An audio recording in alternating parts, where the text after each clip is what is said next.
അടിപൊളി ഒരു ചെറുമീനിനെ പിടിച്ച് കയറ്റുന്ന വീഡിയോ കേട്ടോ. ആ വീഡിയോ ഒന്ന് കണ്ടോക്കുക. അടിപൊളി ചെറുമീന ആ അമ്പലിൻ്റെ ഇടയിൽ നിന്ന് പിടിച്ച് കയറ്റുന്ന കേട്ടോ. എന്നിട്ട് അവിടെ കുടുങ്ങിയിട്ട് വലിച്ച് കയറ്റുന്നുണ്ട്. കണ്ടോക്ക്, നല്ല അടിപൊളി വീഡിയോ എന്തായാലും.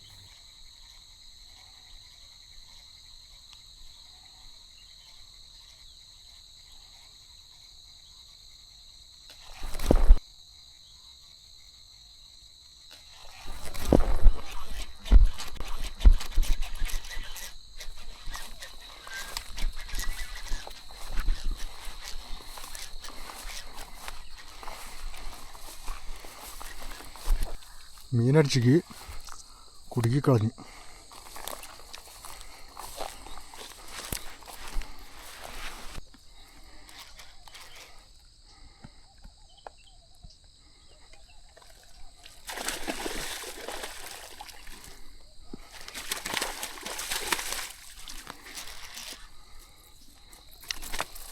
ഈ കിട്ടിയ മീന് ഒരു 1.5 കിലോ ആ ഒരു ആവറേജ് കണ്ടീഷനിലുള്ള വലുപ്പത്തിലുള്ള മീനാട്ടോ. വലിയ വലുപ്പമില്ല, ഒരു 1.5 കിലോ വലുപ്പത്തിലുള്ള മീൻ. ഇത് മൊത്തം കേരളത്തിൽ എല്ലാ സ്ഥലത്തും കിട്ടുന്ന ടൈപ്പ് ചെറുമീനാട്ടോ. ഇവിടെ 2 തരം ചെറുമീൻ അടിക്കുന്നുണ്ട്.